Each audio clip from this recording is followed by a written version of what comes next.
analizando los casos. Yo anoche escuché a la ministra Rocío Barrios y obviamente ahí no hay ninguna responsabilidad, así es que todo mi respaldo a Rocío. Por otro lado, hemos visto, todavía no he tenido mayor conocimiento y esperamos que de la misma manera que Rocío ha explicado al detalle el caso y cómo es un problema netamente administrativo, espero que también el ministro de Transportes explique al detalle qué es lo que sucedió para que toda la población conozca. Entonces, yo creo que mientras esté en investigación, es eso, en investigación, y es bueno que la ciudadanía conozca y que esos reportes que vienen de diferentes medios de televisión o de radio se aclaren de manera oportuna. 30 feminicidios en lo que va del año.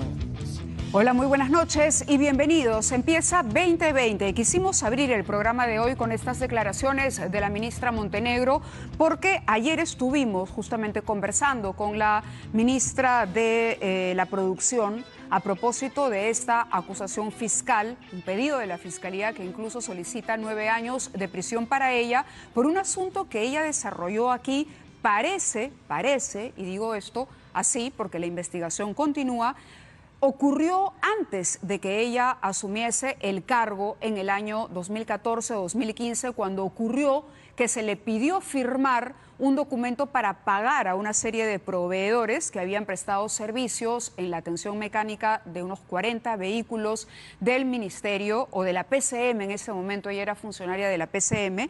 Parece que ella se encuentra con estos expedientes, es lo que nos ha dicho, donde finalmente lo único que quedaba era la firma de la ministra para proceder a cumplir con una deuda. Con esto no queremos defender a la ministra. Hoy el gobierno sin duda está en el ojo de la noticia, en las primeras planas. Muchos se preguntan qué pasa con los filtros para nombrar ministros. Todos están denunciados. En este programa en lo particular hemos destacado, por ejemplo, que nos pareció tardía la separación de Edmer Trujillo del Ministerio de Transportes, porque, a ver, los cargos eran serios y la investigación había sido pública y ventilada. Es decir, en ningún momento queremos aquí poner las manos al fuego por todos. Sin embargo, ayer vale reconocer también que la ministra fue clara en algunas cosas. En los periodos, revisando su carrera en el Estado, no se puede decir que, a ver, no haya estado salpicada de acontecimientos que ameritan hacerle preguntas. Pero, por otro lado, también habría que ver si la señora tiene el derecho a contar su verdad y si no estamos cayendo como país y como medios de comunicación todos en una suerte de fiebre de denuncitis. El gobierno ciertamente carece de cuadros, es mi humilde posición, carece. En muchos casos aquí al presidente de la República se le ha dicho: presidente, usted prioriza la confianza en los funcionarios antes que en la meritocracia. Eso está registrado en una entrevista al propio presidente. Pero el tema de la ministra de la Producción nos llevó a observar otros detalles.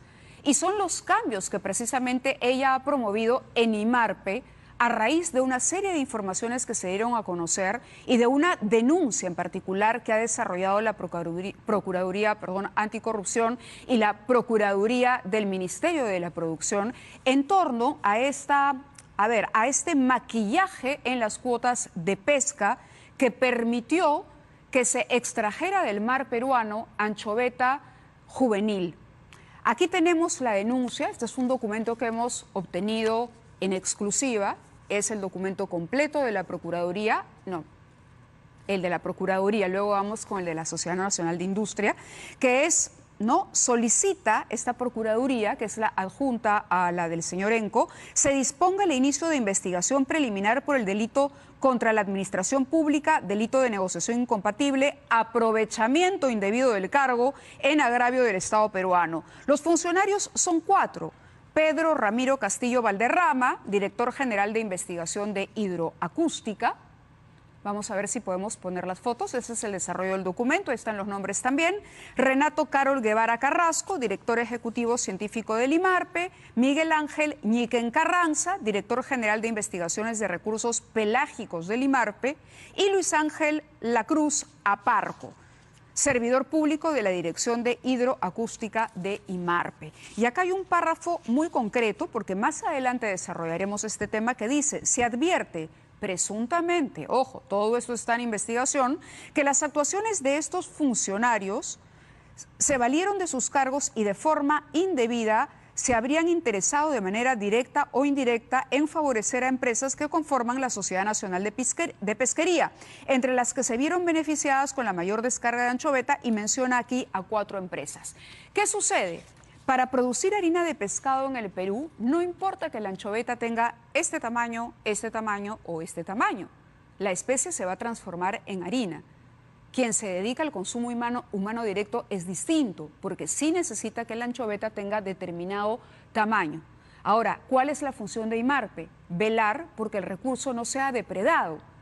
El mar del Perú es un mar muy rico y por eso es que creció la alarma cuando se detectó que se había maquillado la cantidad de anchoveta que se podía pescar, permitiendo una temporada en la que se extrajo, y esto, videos difundidos porque se incorporó cámaras en estos cruceros de exploración, y se pudo observar cómo aparecían anchovetas juveniles que no se pueden retirar. Esta es una obligación que tiene IMARPE, preservar precisamente la riqueza del mar peruano.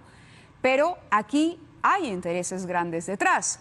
Vamos a ampliar el tema más adelante. Hay un comunicado, por cierto, de la Sociedad Nacional de Industria en apoyo a la ministra, por lo que ellos consideran es una campaña que se inició hace 2 semanas mediante, dice ella, millonarios spots televisivos, dice el comunicado, me remito, de la Sociedad Nacional de Industrias. Nosotros hemos buscado a la Sociedad Nacional de Pesquería, la señora Cayetana Aljovín en principio habló con la producción de este programa y dijo que podría asistir con nosotros el día jueves. Pero es un tema importante, un tema técnico que definitivamente nos ha tomado varias horas de lectura, varias llamadas para tratar de entender esto. Es terminología amplia, pero, a ver, en aras de lo que es nuestra obligación como periodista, tenemos que hacer el esfuerzo de leer los papeles y tenemos que hacer el esfuerzo, además, de poder, a ver, nos sentimos seducidos por colocar una denuncia al aire, pero igual, por lo menos en este espacio y en este canal, hemos procurado, por principio básico, darle la mesa a todos, darle el espacio a todos para que hagan sus descargos. ¿No? Quien es culpable y quien es responsable, la justicia lo determinará. Quien es inocente también merece hacer el descargo en el punto que sea. De pronto en otros no, pero en este punto en concreto les vamos a compartir información que creo que es valiosa para entender lo que está ocurriendo en el mundo de la pesca en nuestro país. Dicho esto, y habiendo anunciado este asunto, hay otro tema que está creciendo también, y es el famoso caso gasoducto, ¿no? Hay un ex representante legal del gasoducto que se ha acogido a la colaboración eficaz. Se trata de Claudia Jocama. Ella no fue incluida en la pesquisa del equipo Lavallato porque decidió contar detalles de su participación delictiva en el proceso de licitación. Pues bien, Luis Miguel Castilla ha dicho una nota parecida hoy en El Comercio. Fue el brazo funcional que, según la Fiscalía, habría facilitado que Odebrecht gane el gasoducto. Han aparecido información, y todo esto porque la fiscal Mori, y también les compartimos el día de ayer el documento, ha implicado a la señora Nadine Heredia como funcionaria pública de hecho o de facto, por haber recibido funciones delegadas por su esposo o por haber interferido, digamos, en este proceso de licitación, disponiendo, enviando algunas directivas a quienes tenían responsabilidad directa, técnica o política en este asunto. Mencionado esto también, y entenderán que para nosotros no es fácil sumergirnos en los expedientes tan complejos, hemos invitado nuevamente a Rosa María Ortiz Ríos. Ella fue ministra de Energía y Minas, estuvo con nosotros explicándonos cuál era el pasivo que había dejado Odebrecht con el tema de los tubos y lo que hoy nos costaba como Estado mantenerlos ahí y no tener una solución para este problema, pero también revisábamos, ella fue directora general de la Dirección General de Hidrocarburos del Ministerio de Energía y Minas, es un cargo de confianza. Esto desde abril del 2012 hasta julio del 2012, y luego miembro del Comité de Proinversión en Proyectos de Seguridad Energética, Proseguridad Energética. Esto precisamente en el marco de esta ley que fue dada durante el gobierno de Ollanta Humala y que se dice habría sido el marco legal idóneo para que Odebrecht ganara la licitación. Esto en el año 2013. Rosa María, gracias por asistir nuevamente y estar con nosotros esta noche. Gracias a usted, Mavira, por la invitación. No, al contrario, le agradecemos porque aquí de lo que se trata es de llegar a la verdad. Y mi pregunta, primero, antes de abordar su experiencia como ministra y de desarrollar, digamos, el pasivo del que habíamos hablado y no nos dio el tiempo para poder extendernos en esto, es si usted, desde estas posiciones que ocupó anteriormente, vio una situación extraña, interferencia de la señora Nadine Heredia, usted como funcionaria del Estado, entiendo que ha conversado con la Fiscalía también respecto a esto. Bueno, en principio yo estoy involucrada en ese proceso. Yo soy una de las personas que está como investigada, como imputada, no exactamente por el tema gasoducto, sino por haber conformado parte de una comisión al interior del ministerio para negociar la venda del contrato de Kuntur. Se acordará que le expliqué que el antecedente del gasoducto era una concesión de parte otorgada a Kuntur. Y es en esa línea que se me involucra como le digo, por haber formado parte de esta comisión. Esta comisión trabaja el año 2012, yo la integro en mi condición de justamente directora general de hidrocarburos, y en un lapso de 15, 16 días, esta comisión prepara su informe, lo entrega en su oportunidad al ministro para que tome la decisión correspondiente, y esa fue toda la actuación a ese nivel, respecto, como le repito, del contrato de Kuntur. Luego, a fines del mes de enero, si no me equivoco, febrero del año 2013, es que soy nombrada miembro del Comité Pro Seguridad Energética de Proinversión. Claro, que además es el nombre de la resolución, me confundo ya, este marco legal que se emitió a propósito justamente de... A ver, ese es un tema que hay que precisar. El marco legal estaba ya vigente desde hace muchos años atrás. O sea, en el año 2007 aproximadamente es que se emite la primera ley que declara de necesidad de utilidad pública la construcción del gasoducto. En esa línea es que el año 2008 se otorga la concesión de Kuntur. Este proyecto de Kuntur lamentablemente se veía que diríamos, no salía adelante por versión propia, en este caso, de la empresa, que decía que necesitaba financiamiento. Y en un proyecto que es otorgado a solicitud de parte, el financiamiento y todos los riesgos corren por cuenta de la empresa que solicita la concesión. Claro. Y en esa línea es que en una primera comisión que también integré, el año aproximadamente, debe haber sido el año 2010, que es la primera vez que viene Kuntur al ministerio a pedir esta adenda, esta modificación, entre los puntos que solicitaba estaba el financiamiento. La integré ahí no como directora de hidrocarburos, porque no lo era, sino como asesora del Viceministerio de Energía. Y en esa oportunidad es que se le niega esta posibilidad, dado que justamente no había marco legal que permitiera esto. ¿Qué es lo que sucede después? En el mes de mayo del año 2011 se promulga la ley 29690. Estoy hablando de gobierno todavía, fines del gobierno aprista. Y en esta ley, en una disposición, la primera disposición complementaria final, se establece que los sistemas de transporte de hidrocarburos por ductos concesionados al amparo del Reglamento de Transporte de Hidrocarburos por Ductos, caso Kuntur, aprobado mediante decreto superior número tal, que no se encuentren en periodo de operación, pueden acogerse a lo establecido en esta ley, para lo cual deben incorporar el transporte de etano. El concesionario y el Ministerio de Energía y Minas realizarán todos los actos y gestiones necesarios para modificar el respectivo contrato, etc. Entonces, es en función a esta ley que nuevamente Kuntur se acerca al Ministerio a volver a solicitar ya la modificación de su contrato, pero sobre la base de esta norma. Norma, vuelvo a repetirle, dada en el gobierno aprista. Segundo gobierno de Alan García. Así es, fines del segundo gobierno, 26 de mayo es la norma, 26 de mayo del 2011. Entonces, es en esa condición que se conforma esta segunda comisión al interior del ministerio, que la preside siempre el director general de hidrocarburos. Esta comisión se nombra en el mes de noviembre, fines de noviembre del 2012, yo no era en ese momento todavía directora, y por tanto, y están involucrados todos los directores que han sido... Sí, la lista es realmente larga. Porque además hubo mucho cambio de directores. Sí. O sea, hubo el director de hidrocarburos con el ministro, el primer ministro del gobierno del señor Humala, que Sí. era el señor portugués. Luego estuvo el ingeniero José Robles, que fue encargado por un tiempo. Luego estuvo el ingeniero Zabaleta, que duró un mes o mes y medio. Y luego a mí me nombran directora de hidrocarburos. ¿Que duró cuánto tiempo? También 4 meses exageradamente. Porque Ajá. abril, mayo, junio y julio. Sí, 4 meses. ¿Y Entonces, qué justificaba este tipo de cambios así? Porque lo ideal es que haya una continuidad. Así es, que haya una permanencia. Que haya una permanencia y un seguimiento de los procesos. Entonces, aquí ya algo huele mal desde fines del gobierno del expresidente García, en realidad, en torno al manejo que se hace del gasoducto. pero en el tema concreto del cambio Sí. de directores, le doy la explicación. El primer director entra con el ministro anterior, como le digo, el ministro Herrera, ¿no? Entonces, normalmente cuando hay un cambio de ministro, lamentablemente, o en buena hora, pero Se cada va el ministro personal trae de confianza. De confianza, exacto. Eso es lo que hace que salga el señor portugués y le encargan temporalmente al ingeniero Robles, que era un asesor del ministerio, el puesto de director de hidrocarburos.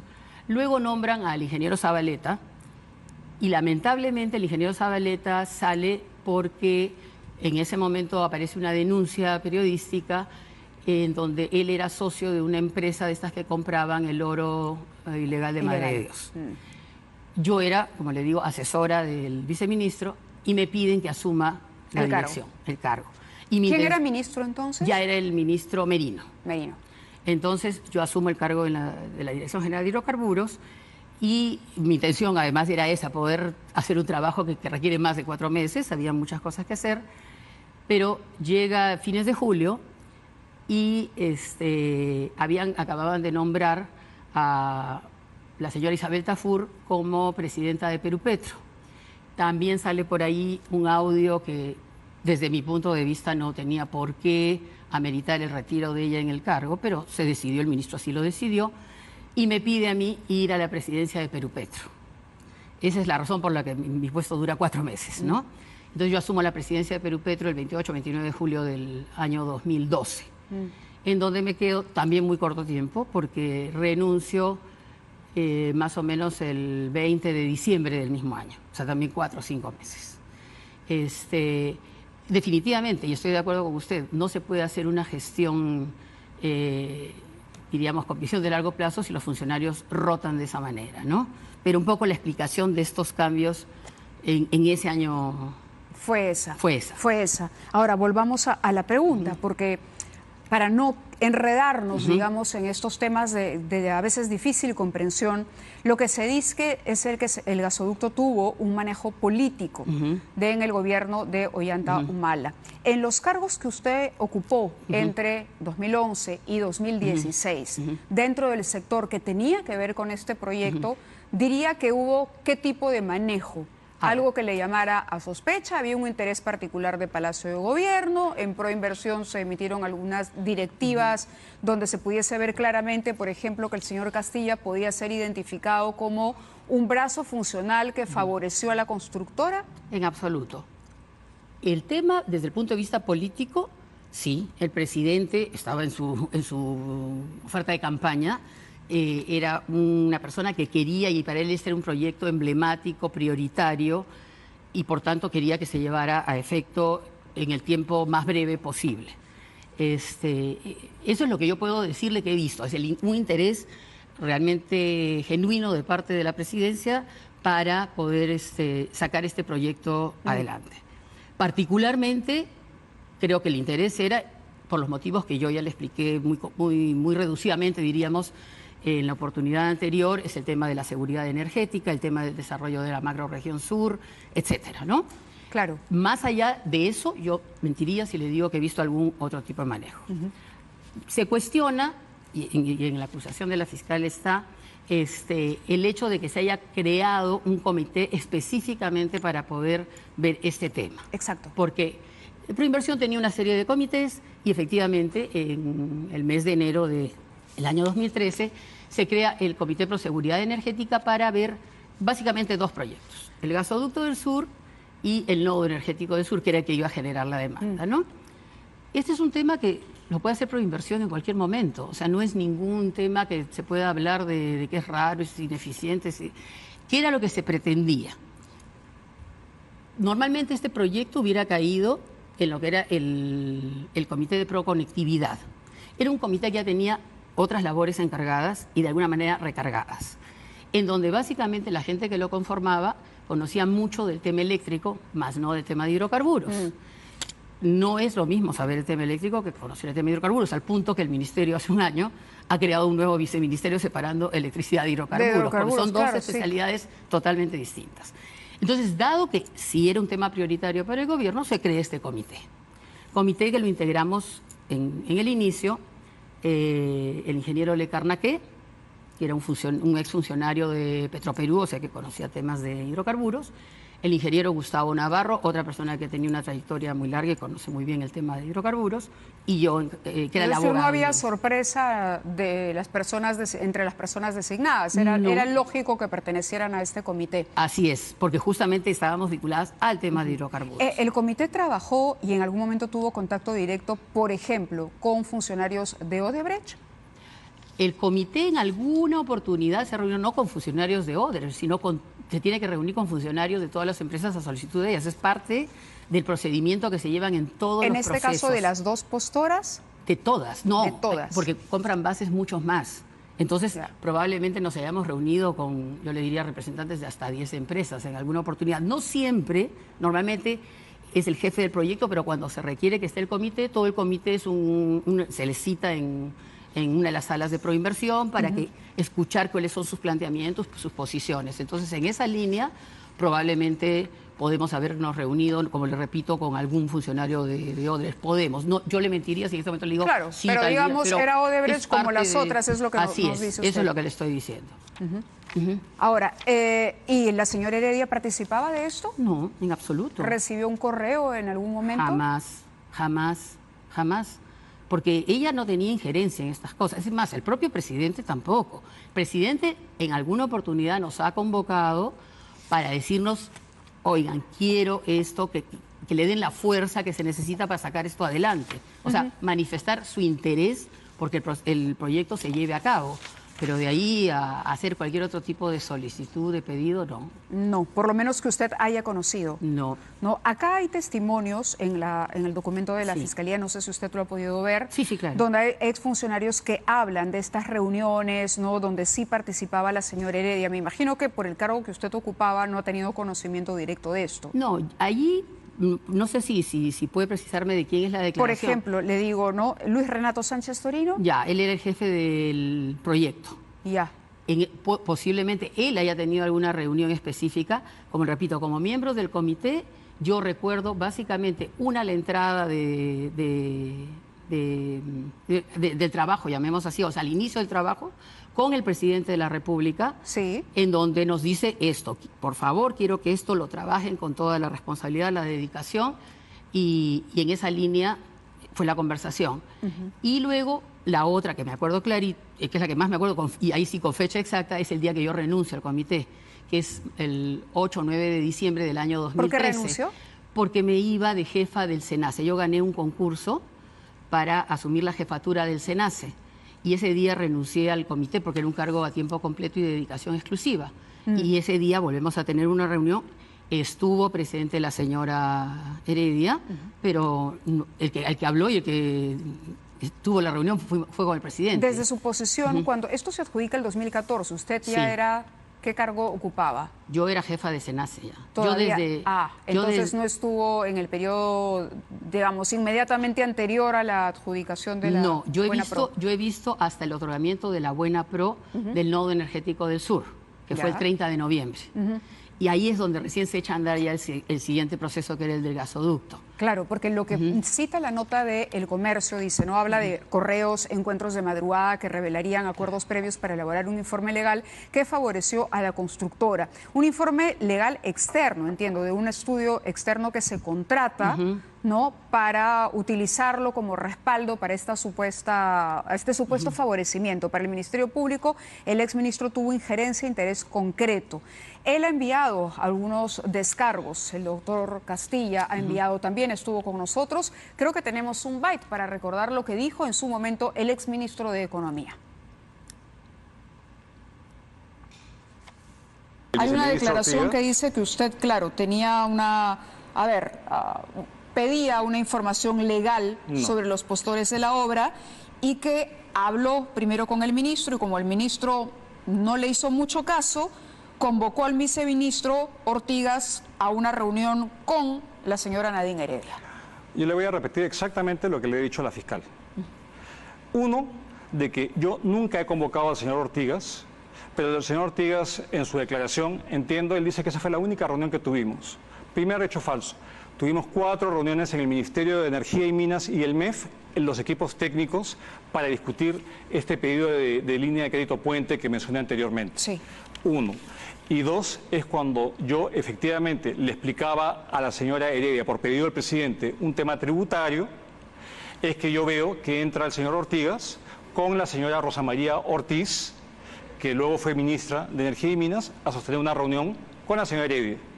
Yo ahí me despido y no sé, yo no sé de qué cosa han hablado. Entonces... Yo recibo un informe favorable de mi ministerio, del Ministerio de Energía y Minas, del regulador, a cuenta de que yo voy a decir no me parece.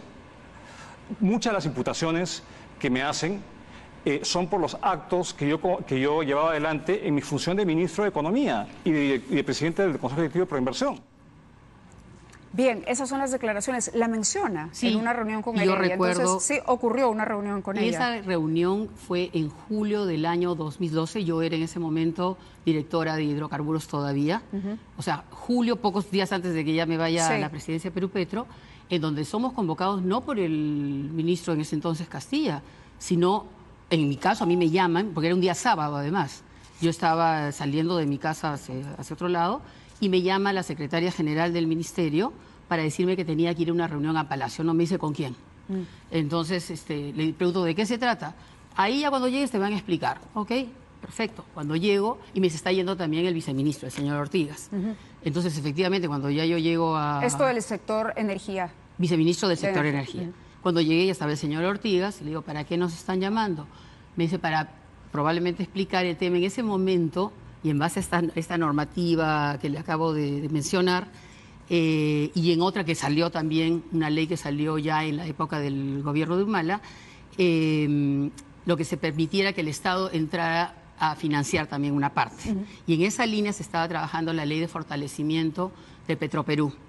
Entonces le digo de repente para que expliquemos sobre la ley. ¿Y fue para eso? Y fue para eso.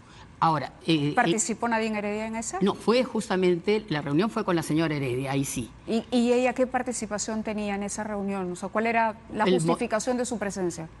Mire, cuando nosotros llegamos no sabíamos ni con quién nos íbamos a reunir. No, entiendo de su lado, pero ella en algún momento, no sé, por lo que dijo, o por lo que solicitó, o pidió, o expuso... No, lo que quería saber era cómo se estaba trabajando esta ley de fortalecimiento de Petroperú. De acuerdo. Y lo que hubo con el ministro Castilla fue realmente un cruce, diríamos. Ajá, que es el momento que él describe en ese baile. Él que salía de despachar lo que... Bueno, yo no sé qué habrá despachado, pero él explica que... Y nosotros que entrábamos a explicar este tema de la ley de fortalecimiento. Claro. ¿Le sorprendió que fuera Nadine Heredia? Sí, por supuesto. Sí. ¿Le llamó la atención? Sí, porque para mí, por último, si no era el presidente, nos debería haber recibido un asesor, ¿no? Pero bueno, me sorprendió, pero ok. Nos habían dicho que teníamos que ir, que despachar con la persona que nos indicaran, explicamos y nos retiramos. Una reunión probablemente de 15, ¿Fue la 20 única? Minutos. La única. Rosa María, antes de concluir, porque ya llevamos medio programa hablando de esto, bueno, yo me tomé unos minutos para la explicación, que quisiera pedirle cuál es su opinión en general del caso gasoducto, de lo que se hizo mal, de lo que se hizo bien. Aquí hay responsabilidad por parte del Estado en el caso gasoducto. ¿Usted siente que, en efecto, quienes manejaron esa licitación lo hicieron para favorecer a la constructora? No, Mávila, yo no creo que aquí haya habido una intención de favorecer a Odebrecht. Fue un proceso llevado desde mi punto de vista de una manera transparente. Aquí lo que ha habido es un hecho de colusión entre privados, que además no es un tema que se base en una declaración de un aspirante a colaborador eficaz, aún no corroborada por pruebas, sino en una declaración, ¿cómo se dice? Una confesión sincera de uno de los miembros que recibió justamente un dinero por entregar una información. No, claro. Entonces, corrupción, de que ha habido corrupción. Puede descalificar a uno de los, al otro postor. No, a ellos mismos, a ellos mismos. Porque el que hace que se baje la participación... Es uno de los socios, es uno de los es socios, increíble eso, ¿no? sí. Pero quien firma además la carta que comunica es el representante de todo el consorcio. Entonces, De acuerdo. tampoco es que haya sido uno solo de los socios en todo caso, ¿no? Suena raro, por último. Entonces, el tema por ahí es que corrupción yo creo que ha habido, pero no corrupción por parte... En todo caso, por lo menos hasta este momento no está acreditado ningún acto de corrupción por parte de funcionarios del Estado. Yo lo que veo es un acto de corrupción que yo pueda atestiguar. Que usted pueda atestiguar. Yo le agradezco que haya estado con nosotros, el tiempo nos ganó, pero nos queda todavía pendiente una conversación para ver el tema del futuro del gasoducto, porque sigue siendo un pasivo. Que permítame darme 2 Por minutos, favor. pero ¿qué es lo importante? Yo creo que acá hay que separar dos cosas. Yo creo que la Fiscalía tiene todo el derecho de seguir con las investigaciones que está haciendo y en buena hora para determinar responsabilidades y sancionar a los culpables, de encontrarlos, ¿no? Pero lo que no se debe por eso es paralizar un proyecto que es de urgente necesidad para el país. Como le expliqué en la anterior oportunidad, ya está corriendo el tiempo en contra para el país. Si nosotros al 2023 no tenemos ese ducto construido, entonces, ¿qué va a suceder? Que vamos a comenzar a despachar primero con diésel, lo cual va a incrementar las tarifas eléctricas de una manera bastante considerable y luego podemos inclusive llegar al tema de tener, como también le dije, escasez y racionamiento. De acuerdo. Por otro lado, ante cualquier eventualidad de una rotura del ducto de TGP que no pueda componerse rápidamente, dependemos exclusivamente de ese ducto para suministrar casi la mitad del consumo de energía eléctrica. Entonces no estamos hablando de cosas pequeñas, estamos hablando de temas muy graves, exacto, de seguridad nacional, ¿no? Muy bien, le agradezco nuevamente, Gracias Rosa a usted, María. María. Vamos a ir a la pausa y vamos a regresar un poco para ampliar la información esta de IMARPE, que es sumamente interesante, es una denuncia que ya se ha venido abordando también en medios, ha trascendido, pero bueno, nosotros, como les contábamos, tuvimos acceso al documento completo de la Procuraduría, donde están identificados los presuntos responsables de esta filtración, además de información falsa sobre la cantidad de anchoveta que se podía o no, sobre la cantidad de recursos que había y si se podía llevar a cabo esa pesca o no. Un asunto grave, serio, porque aquí parece que hay grupos de poder muy interesados en, bueno, finalmente depredar lo que se pueda, pero esa es una humilde apreciación personal. Vamos a volver con esto y vamos a volver con una mesa de congresistas electos para preguntarles también sobre el famoso decreto de urgencia, sobre otros temas y sobre cómo ven ellos de cara a entregar el voto de confianza a la situación del gabinete actual. Regresamos en el programa. Gracias.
bien, continuamos en el programa. Me toca presentar ahora a los invitados que van a conformar la mesa. Está con nosotros Carmen Omonte, congresista por Alianza para el Progreso. Bienvenida. Renan Espinosa, congresista por Somos Perú, que ha hecho un anuncio importante el día de hoy sobre el que vamos también a ahondar. Y Enrique Fernández Chacón, electo congresista por Frente Amplio. El Frente Amplio tuvo una reunión con el Premier en la que han solicitado, o por lo menos expresado, la preocupación que tienen por la presencia de la ministra de Energía y Minas, ¿no? Y que esto podría incluso condicionar el voto de confianza para el gabinete Ceballos cuando el Congreso entre en funciones. Denme un minuto nada más para poder recordarle a los televidentes este caso de IMARPE, porque tiene que ver justamente por esta aparente crisis ministerial por la que está atravesando el gobierno, y me gustaría empezar la ronda de conversación con ustedes con lo que ven y perciben, ¿no? Y lo que podría ocurrir en el Congreso de cara ya a lo que queda de su instalación. Muy bien, les decíamos que habíamos tenido entonces acceso a este documento de la Procuraduría, el nombre de la Procuradora, este es el gasoducto. Vamos a ver si encuentro el documento de la Procuraduría completito, me parece que es este. Ok, está acá. El caso IMARPE. Judith Villegas Espinosa, Procuradora Pública Adjunta especializada en delitos de corrupción, designada mediante la resolución tal, hace un petitorio. ¿Cuál es el petitorio? Dice: solicito se disponga el inicio de investigación preliminar por delito contra la administración pública, negociación incompatible, aprovechamiento indebido del cargo, en agravio del Estado peruano, cometido. Y ahí menciona a los siguientes señores cuyas caras vamos a mostrar.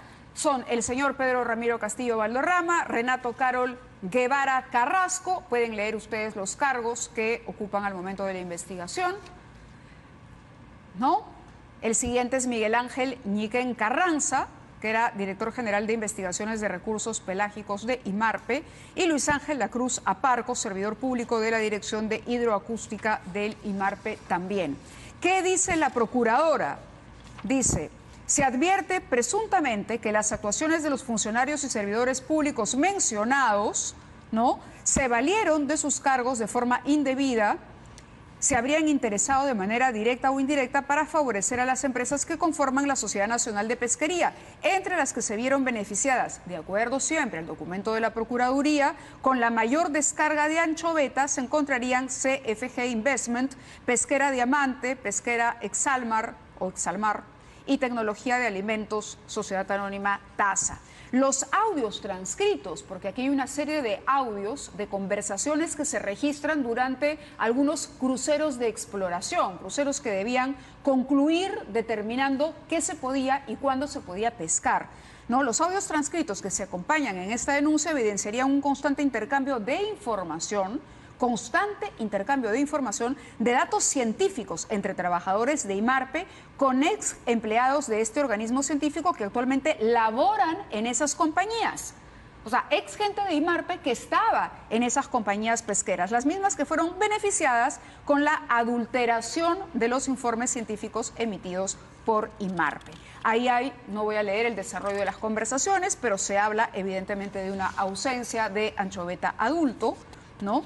Y si se pide a usted, señor fiscal, se disponga la apertura de la investigación preliminar solicitada con relación a los hechos invocados, así como con los actos de investigación solicitados.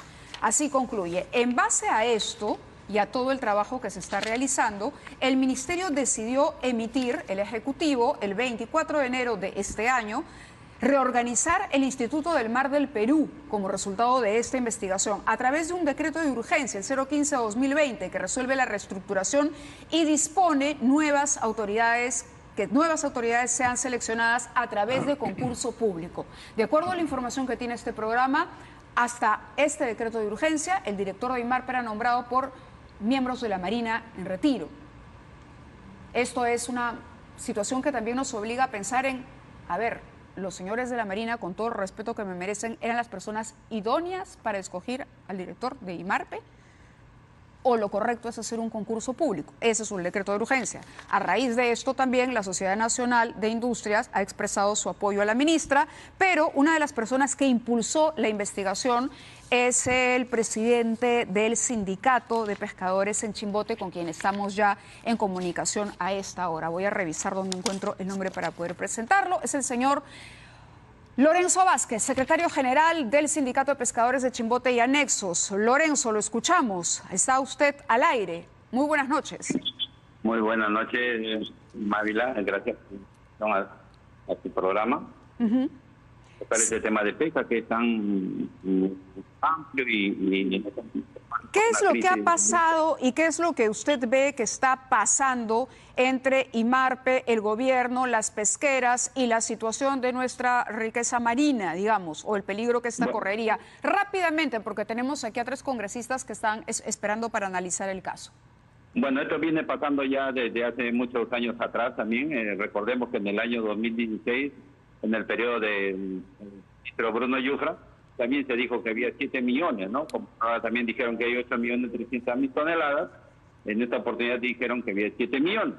Y cuando salimos a navegar no encontramos la pesca y se tuvo que cerrar a los 45 días, ¿no?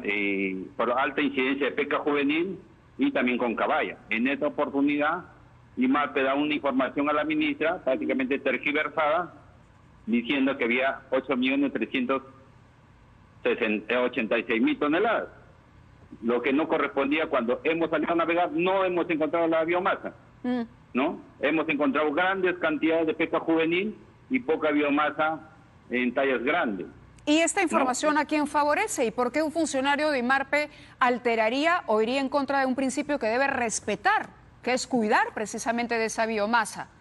Bueno, esto favorece a la gran industria harinera, ¿no? Porque a la final ellos capturan, arrasan con todo lo que se encuentra y la información no llega a producen, porque la alta incidencia de pesca juvenil es ocultada, ¿no?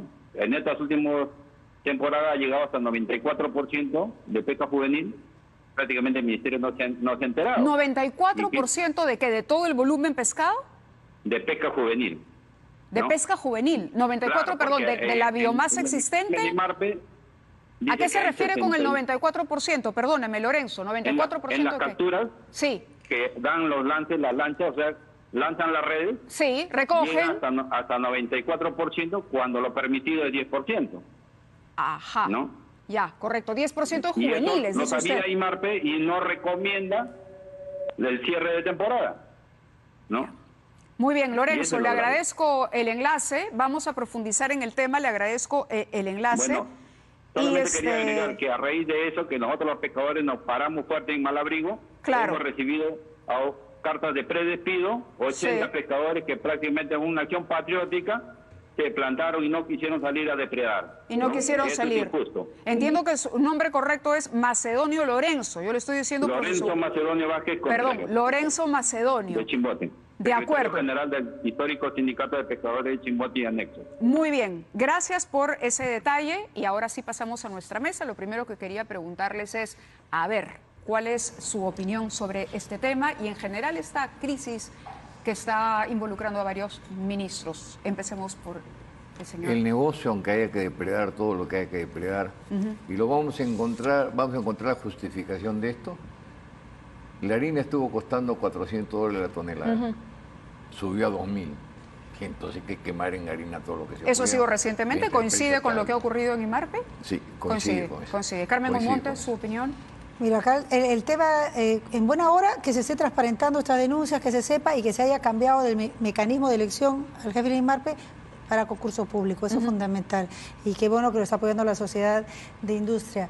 Yo diría un tema adicional, que más allá de la depredación, de los intereses que están detrás, el tema del impulso al consumo directo de pescado, en un país que padece tanta desnutrición en el tema de anemia, y que sigamos dando prioridad a la producción de harina de pescado, yo creo que por ahí no hay va. Un tema pendiente, por ahí no va. Ojalá que este sea un espacio de cambio de decisiones. No, me parece acertado el decreto de urgencia. Toda la vida era un almirante de la Marina. ¿Usted está de acuerdo con que vire eso y vaya a concurso público? Lo que tú has leído son las consecuencias de tener a dedo nombrado una persona como presidente de IMARPE que no conoce muy bien. Muy bien. Y se está favoreciendo. Por eso ahora con el decreto de urgencia que se ha cambiado, que ya puede entrar cualquier otra persona, vía concurso obviamente, que lo maneje servir, que es mucho mejor, las cosas cambiaron. Muy bien, señores, vamos a ir a una pausa y ahora sí nos metemos al tema parlamentario en unos segundos. Vamos y regresamos con ustedes.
este tema de la reorganización de IMARPE, pero son varios. Es una de las tareas para el Congreso que se instalará en breve.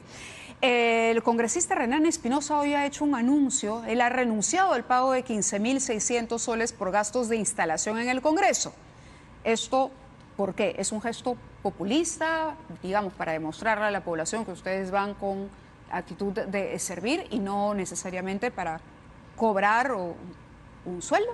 Sí, esto fue una propuesta en el proceso de campaña y estamos cumpliendo lo que nos comprometimos. Los congresistas electos por Lima no tendría sentido, desde nuestro punto de vista, cobrar el gasto de instalación. Ya estamos instalados en Lima. Claro. ¿Para qué cobrar 15.600 soles? Cuando fui parlamentario en el periodo 2011-2016, tampoco cobré el gasto de instalación. Ahora somos Perú, los dos congresistas de Lima, no vamos a cobrar el gasto de instalación. Y no debería cobrar nadie que está de Lima y en el Callao, pero bueno, al final es una decisión de cada quien. Incluso no deberían cobrar los congresistas que ya viven en Lima y han sido elegidos en alguna región. Pero ustedes propondrían, por ejemplo, al Congreso que en el reglamento del Parlamento se incorpore esto. Sí. Es decir, que no dependa de la voluntad del congresista electo. Nuestro representante en la mesa directiva de la lista que está postulando el señor Merino, vamos a proponer la modificación del acuerdo de mesa, porque esto es a partir de un acuerdo de mesa, que sea específicamente para los parlamentarios que vienen del interior del país, pero que no residan en Lima. Claro, porque a usted se le va a hacer el giro habitual, digamos. Claro, yo ya estoy instalado en Lima, yo vivo acá en Lima. Por eso, pero igual se le va a girar por instalación. Por eso yo mandé ese documento para que eso no se nos gire ¿Pero nada. se puede hacer eso? Por supuesto. En el periodo pasado, yo igual renuncié y no recibí ese gasto de instalación. Ajá. Así. ¿Cuál es la posición de Alianza para el Progreso? Mi posición personal, y eso lo he dicho también la mañana en un medio, es de no cobrar el gasto de instalación porque vivimos aquí. Se entiende perfectamente que un congresista que viene de provincias, que trae la familia, que tiene que buscar casa, en fin, requiere ese apoyo, ¿no? Pero en mi caso no lo voy a tener, pero tú dices algo interesante, Mávila, que debiera ser un cambio ya de reglamento, de protocolo, ¿no? Que no dependa de la voluntad del congresista electo y que radica en Lima, porque sí hay un vacío en las decisiones. Efectivamente, como dice Renan, es un tema de una decisión de la mesa directiva, ¿no? Y esperemos que ahora sí se establezca ya un protocolo que se quede ya fijo y que no dependa en cada proceso electoral de estar ¿Usted ha sido congresista antes? Así es. ¿Fue por Lima o no? Por Huánuco. Por Huánuco. Es primera vez que soy No enfrentó la disyuntiva de cobrar o no cobrar. Así es, no, ahora lo tenemos clarísimo, lo hemos dicho informalmente dentro de la bancada, en este caso solamente somos dos congresistas por Lima, Omar Checada y yo, y entiendo que él tiene la misma posición que yo, ¿no? Porque es un sentido de lógica, de sentido común. ¿Frente Amplio coincide? El Frente Amplio ha dejado a criterio personal de sus integrantes a que lo haga o que no lo haga. ¿Cuántos congresistas por Lima tienen? En Lima tenemos tres. Tres. ¿Y han expresado ya alguna decisión? Yo hablo por mí. ¿Cuál es la suya? Para ver. Yo no tengo los ingresos que tienen ellos. Renan es uno de los más ricos que hay en el Congreso. Usted va a cobrar sus... pobre. Sí, va a cobrar sus... Pero yo no lo necesito, pero hay gente que sí lo necesita. Lo que sí puedo hacer es que los 15.000 y pico que me toca eso se lo regalo a la institución tal. Pero usted empezó diciendo que no tenía los ingresos, entonces era una manera de justificar que sí lo iba a recibir. Pero, ¿y por qué dejárselo? No, yo no digo que esté mal, porque finalmente está permitido hasta hoy. Por eso decía, esto depende mucho de la voluntad. Primero, no estoy violentando absolutamente nada. Segundo, por ejemplo, yo sé de que la otra me pidieron de Radio Santa Rosa que apoyara al convento que le da de comer a unos viejitos. Y si tengo 15.000 soles, le doy la mitad a ellos y la mitad a la Nazarena, y yo prefiero que quede ahí para no ser demagógico. A que se quede en el Congreso. Que se quede el Congreso, que se lo van a gastar de cualquier manera. Muy bien. Ahora, ese es un tema interesante, porque los cheques y lo prometo, que ya pueden contar con esa plata. Ajá, bueno, pero claro, yo iba a eso, a que los cheques igual salen, se emiten, porque están obligados a hacerlo los administradores. Pero cuando uno lo devuelve y regresa el presupuesto, porque eso tiene un fin y un origen, ¿no? Claro. Pero se pierde, o sea, yo creo que cuando se reglamente eso va a ser, es lo más saludable, es lo más saludable. Han habido casos en anteriores periodos que muchas veces se decía, mira, yo no cobro esto, no cobro lo otro, pero el cheque estaba ahí, y muchas veces el rumor era de que después de varios meses lo retiraban, ¿no? Claro. Entonces quedaban bien ante la pantalla. No digo que sean todos, pero que después finalmente lo retiraban, ¿no? Entonces, cuanto más transparencia haya en eso y que forme parte de las reglas de juego, es mejor para todos. Bien, yo decía que el Frente Amplio ha pedido, ¿no? Que se revise, que el gobierno revise y reflexione en torno a la permanencia de la ministra de Energía y Minas por este vínculo que ella ha tenido con la minería ilegal. ¿Qué les parece a ustedes que ella no debería estar en el gabinete? Es más, han dicho, hay muchos que no deberían, o hay varios, no digo muchos, hay varios que no deberían estar en el gabinete. ¿Qué pasa con el gabinete hoy? ¿Cómo analizan? Traslado esta situación particular al gabinete Ceballos, que va a enfrentarlos a ustedes, a pedirles, a solicitarles un voto de confianza. Por favor. Por ejemplo, no van a pedir voto de confianza. Primero queremos escuchar las propuestas, pero no hay que esperar que ella lo dé. Hay señales que no va a cambiar nada y que todo sigue la misma cosa. ¿Dijo algo de eso el Premier en la reunión? Sí, y le hicimos saber que estábamos totalmente descontentos con esta ministra. ¿Y el que dijo que la mantendría en el cargo? No dijo que sí ni que no. Es la clásica anotar. Para ver, ¿a qué nos vamos a dedicar nosotros? A citar ministros, a que concurran a las comisiones, ¿a qué? Le pregunto ¿Por qué no yo a nos usted. arregla el problema al que nos ha metido el propio gobierno? Él es el que está cogiendo a esta gente que está cuestionada. Entonces, ¿por qué no tiene que transmitir para que nos convirtamos nosotros en las cosas que él tiene que arreglar? Cuando habla de gente cuestionada, ¿habla de alguien más de la ministra, por ejemplo? Sí, el ministro de Transporte. De Transportes, ok, sí. Y ahora la ministra de la Producción. Parece que cada vez se le hace más difícil conseguir gente que lo acompañe al presidente, ¿no? O la corrupción ha llegado a tanto nivel, a nivel tan descompuesto que no tenemos. Que no queda alguien gente que no esté honesta, que no quedan complicado funcionarios en algo, honestos. En algo, pero estamos viendo, usted mismo está dando los informes. Sí, pero a ver, las investigaciones no son sentencias, ¿no? No. Ojo no con son eso también. Pero son una alerta muy importante. Claro que sí. Tampoco salen del aire. No. En eso le doy totalmente A veces la no razón. se pueden probar las cosas, pero los signos exteriores no O por lo muestran. menos ameritan una. Bueno, un pero pedido ¿por qué nos cuidado. meten ese problema el Ejecutivo? ¿No vamos a pasar el Congreso toda la vida cuestionando ministros y cosas por el estilo, cuando él puede arreglarlo desde que hace la selección? De acuerdo. Es la opinión de el representante de Frente Amplio, el congresista Fernández Chacón. Vamos a ir a una pausa para conocer qué opina Carmen Omonte y Renan Espinosa al respecto.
Muy bien, continuamos aquí conversando con 3 congresistas electos y estaba pendiente escuchar la opinión de Carmen Omonte, Alianza para el Progreso. Mira, Alianza para el Progreso presentó hace pocos días la Agenda País, aquello que consideramos prioritario en cerrar brechas sociales, en el tema de salud, educación, infraestructura, el tema de luchar contra la inseguridad, en fin, hay una temática importantísima, pero como bien decía Enrique, el gobierno nos la está haciendo difícil. ¿Usted coincide con eso?